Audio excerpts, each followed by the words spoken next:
বসে কতগুলো আসন যেগুলো কোমরকে ফ্লেক্সিবল রাখবে। প্রথমেই হচ্ছে ভদ্রাসন। কোমর সোজা করে পা দুটোকে আবার দণ্ডাসনে নিয়ে গেলাম। বসে আসন আমাদের রোজ করা উচিত, তাহলে আমরা অনেক ফ্লেক্সিবল থাকতে পারব। বজ্রাসন খুব উপকারী আসন। কোমরকে স্ট্রেট করতে হবে, শ্বাসকে নিয়ে সোজা থাকতে হবে। বজ্রাসনকে ডায়মন্ড পোজও বলা হয়ে থাকে।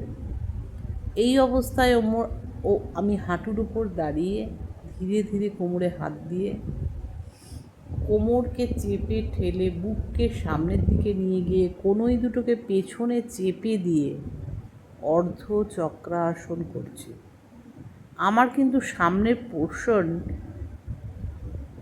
ঠেলে ওপরে উঠে যাবে না, শ্বাস নিয়ে বুকের পোর্শন ওপরে উঠবে।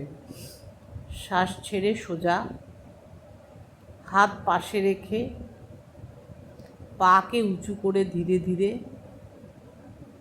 হাতকে টান করে আমি করছি উষ্ঠাসন।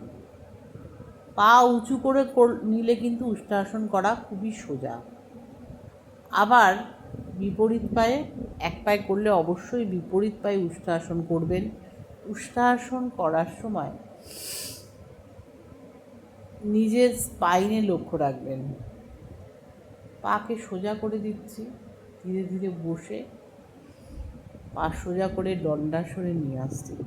বসে আসন আপনি যখন করবেন তখন আপনার ওঠা পড়া করতে সুবিধে হবে। হট করে বসলে আমাদের উঠতে অসুবিধে হয় এবং আমাদের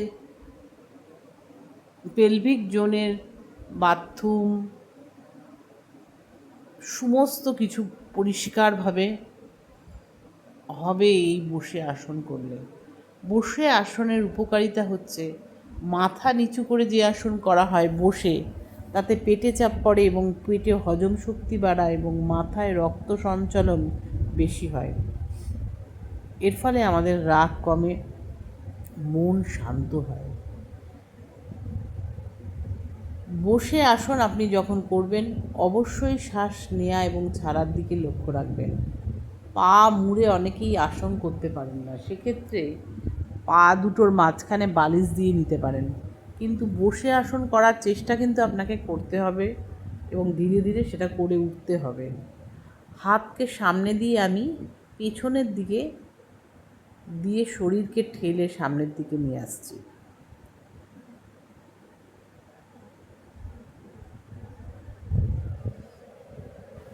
শরীরকে সুন্দর রাখতে গেলে আমাদের লাম্বার জোনকে সামনের দিকে ঠেলে শ্বাসকে নিয়ে বুককে উঁচু করতে হয়।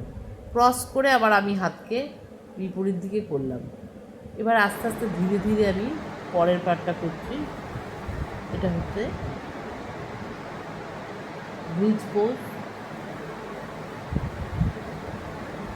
যতটা পারবো কোমরকে তুলবো, নামাবো, কোমরকে তুলবো এবং নামাবো।